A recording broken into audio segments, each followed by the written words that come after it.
So till now we have completed two chapters, that is pair of simultaneous linear equation and quadratic equations.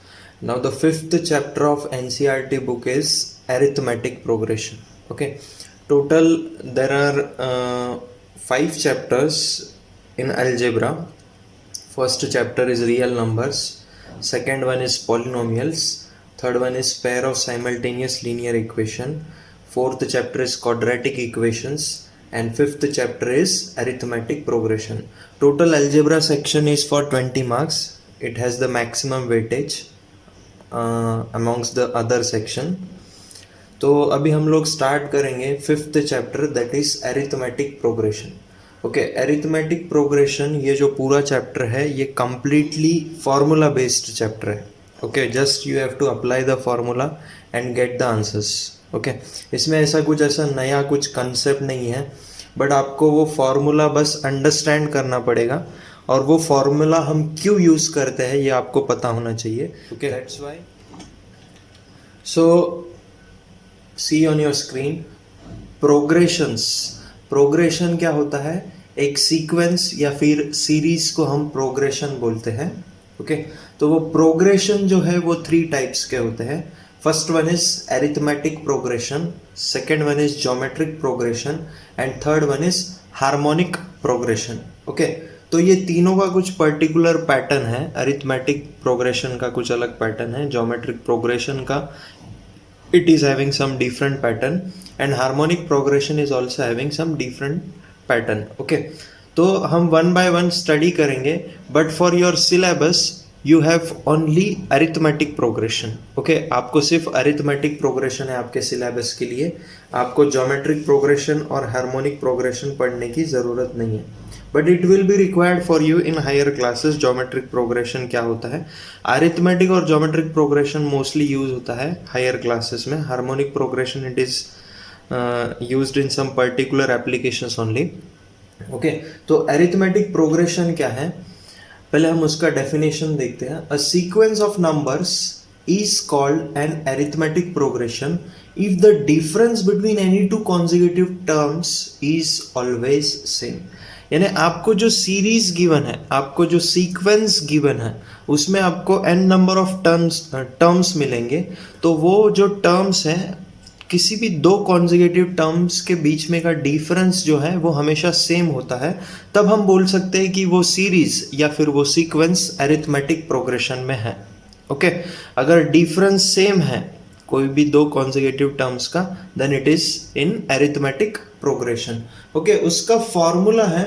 Formula किस चीज के लिए है? To find the nth term of that series और that sequence. वो series में आप कोई भी nth term, like for example मुझे अगर डायरेक्ट 11th टर्म निकालना है वो सीरीज का, मुझे 5 नंबर्स गिवन है और मुझे 11th टर्म निकालना है वो सीरीज का, तो मैं डायरेक्टली ये फॉर्मूला अप्लाई करके 11th टर्म का वैल्यू निकाल सकता हूँ.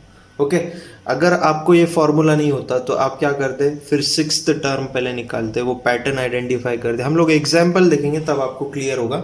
Just understand that formula is nth term of arithmetic progression. Arithmetic progression का शॉर्ट फॉर्म होता है AP. Okay, not Andhra Pradesh. It is arithmetic progression which is equal to A plus n-1 into D. Okay, ये formula है. अभी यहाँ पे आप terms समझ लो. आप nth टर्म का वैल्यू फाइंड कर रहे हो अरिथमेटिक प्रोग्रेशन में, या फिर nth टर्म का वैल्यू फाइंड कर रहे हो वो सीरीज में. तो a क्या है आपका? a आपका फर्स्ट टर्म होता है. Okay, a is what? Your first term. d is what? d is the difference between any two consecutive terms. Okay, कोई भी दो कॉन्जिक्यूटिव टर्म्स के बीच में का डिफरेंस क्या है? d. और n क्या है आपका? Number of terms. Okay, these three parameters are there in this formula. अभी हम एग्जाम्पल देखेंगे. A series is given to us as below 11, 17, 23 and 29. Okay, हमको एक सीरीज गिवन है 11, 17, 23 और 29. अभी हम वो सीरीज पहले मैं लिखता हूँ. 11, 17, 23 और 29. ओके, ये सीरीज ऐसी कंटिन्यू है. तो अभी हम क्या करेंगे, ये पहले चेक करेंगे हम ये अरिथमेटिक प्रोग्रेशन में है या नहीं है। तो वो कैसे चेक करते हैं हम लोग, कोई भी दो कॉन्जिगेटिव टर्म्स के बीच में आप डिफरेंस कैलकुलेट करो। लाइक 17 माइनस 11 क्या होगा, यहाँ पे 6 का डिफरेंस है। यहाँ पे भी देखो 23 minus 17 there is a difference of 6, और यहाँ पे भी देखो 29 minus 23 there is difference of 6, यानी डिफरेंस हमारा कॉमन डिफरेंस है 6। ओके, यानी ये जो सीरीज है आपका it is in arithmetic progression. Okay, ये जो सीरीज है आपका it is in arithmetic progression. Okay, ये सीरीज आपका अरिथमेटिक प्रोग्रेशन में है। तो अभी ये सीरीज का हम नेक्स्ट नंबर फाइंड कर सकते हैं। कैसे फाइंड कर सकते हैं, हमको पैटर्न पता है कि ये दो टर्म्स में डिफरेंस 6 का है, ये दो टर्म्स में भी डिफरेंस 6 का है, ये दो टर्म्स में भी डिफरेंस 6 का है। तो नेक्स्ट टर्म जो आएगा यहाँ पे, नेक्स्ट टर्म जो आएगा उसका और इसका डिफरेंस भी 6 का होगा। तो मैं अगर फॉर एग्जांपल 11 में मैं 6 ऐड करता हूँ तो 17 बना है, 17 में मैं 6 ऐड करूँगा तो 23 बना है, 23 में मैं 6 ऐड करूँगा तो 29 बना है। सिमिलरली मैं 29 में जब 6 ऐड करूँगा तो नेक्स्ट नंबर बनेगा आपका 35।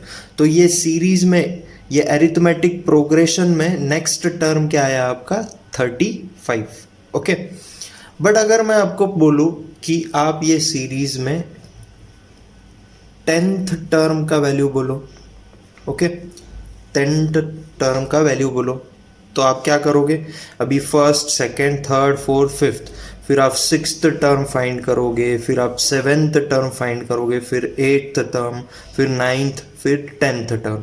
Okay, so this is a quite lengthy process. इस वजह से आपको डायरेक्टली फॉर्मूला गिवन है nth टर्म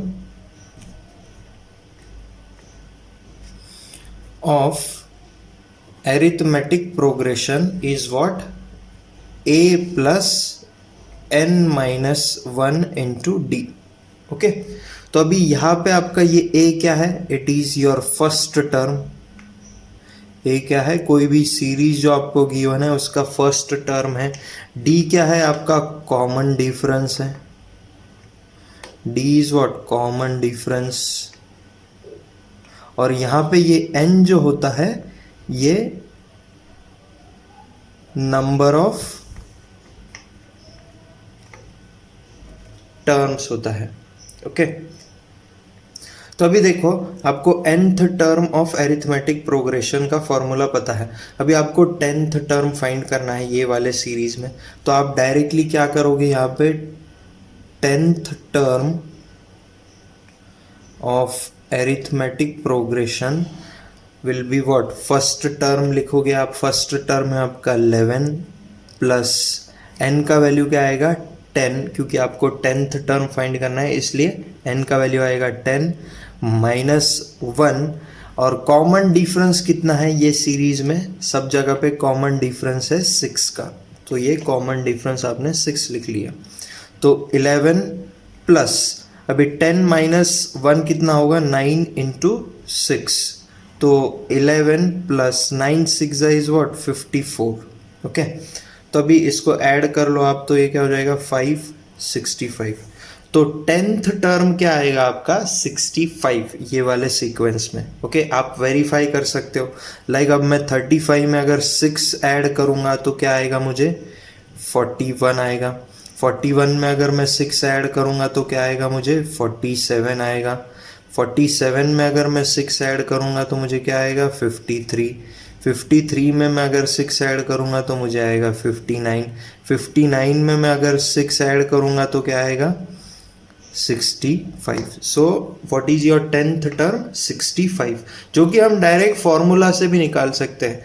हम ये कंटिन्यू ये प्रोसेस नहीं कर सकते अगर आपको कोई बड़ा डिजिट या फिर हायर प्लेस का डिजिट अगर फाइंड करना है, लाइक 21st टर्म आपको फाइंड करना है, तो ये काफ़ी लेंदी प्रोसेस है। इस वजह से वो प्रोसेस को रिड्यूस करने के लिए आपको ये फॉर्मूला गिवन है directly to find the nth term of arithmetic progression. So this is all about the concept of this chapter. Okay, one by one हम लोग आगे एक्सरसाइज में प्रॉब्लम्स डिस्कस करेंगे.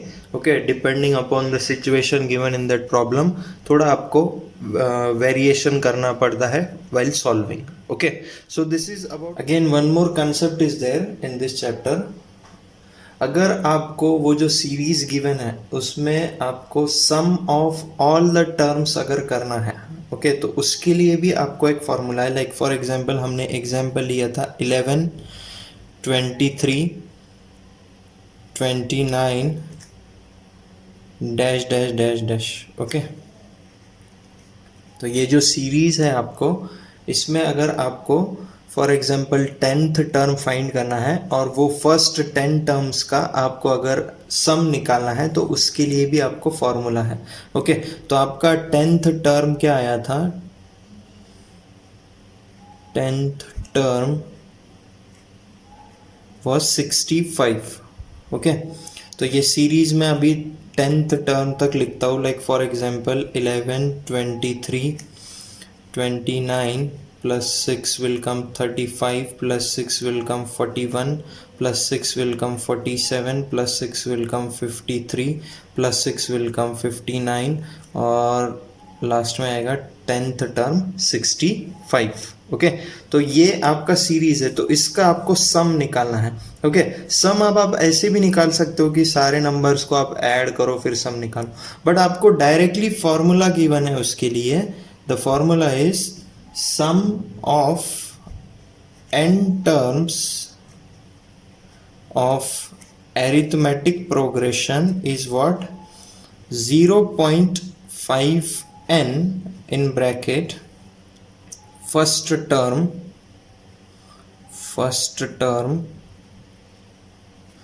plus last term.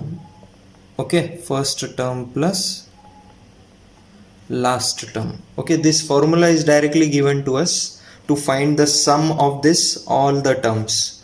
Okay, तो अभी हम लोग क्या करेंगे, 0.5n को मैं एज इट इज रखता हूं. फर्स्ट टर्म का आपका नोटेशन क्या है? फर्स्ट टर्म का आपका नोटेशन है a. ओके, और लास्ट टर्म हम किस फॉर्मूला से फाइंड करते हैं? nth टर्म ऑफ AP, यानी आपका लास्ट टर्म होता है, और वो किस फॉर्मूला से फाइंड करते हैं? a plus n minus 1 into D. तो यानी ये लास्ट टर्म की जगह पे ये वैल्यू आएगा plus a plus n minus 1 into D. Okay, और a क्या होता है? 0.5n. a and a means 2a plus n minus 1 into d. So this is the formula to find the sum of n terms of arithmetic progression. Okay, अगर आपको directly first term और last term given है तो आप ये वाला formula use करोगे. अगर आपको गिवन नहीं है, आपको a और d का वैल्यू गिवन है, तो वो केस में आप ये वाला फॉर्मूला यूज करोगे. ओके, बस ये दो ही इंपॉर्टेंट फॉर्मूला है ये चैप्टर में. ओके.